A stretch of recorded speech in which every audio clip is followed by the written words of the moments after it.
dahil yung amo ko ay nasarapan sa aking strawberry jam, gagawin na rin natin ang mulberry jam.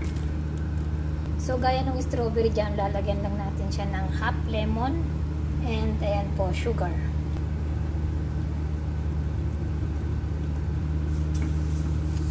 Ayan ang ating sugar at lulutuin lang natin siya una sa mahinang apoy.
It's time na para lakasan natin ang apoy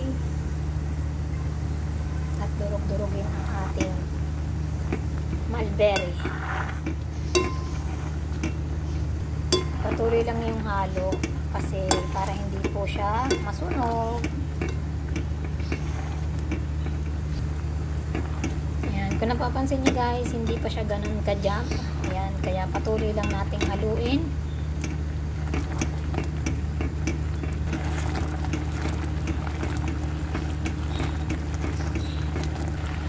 Guys, nakikita nyo, nag-iiba na siya, nagiging jam na guys. So malapit na maluto ang ating mulberry jam. Ayan, medyo jammy na siya, hindi katulad kanina na medyo watery pa. So konti pa po. So guys, ayan, luto na po ang ating mulberry jam. So jammy na siya. So it's time to turn off na ng ating gas. So, kanina gumawa tayo ng strawberry jam. So, ito ngayon ay mulberry jam.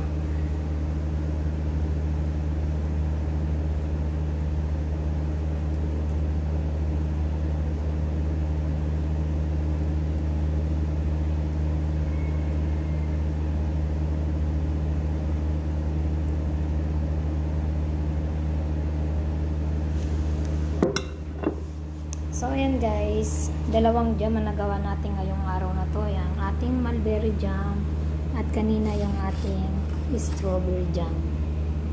So, ayan, thanks for watching.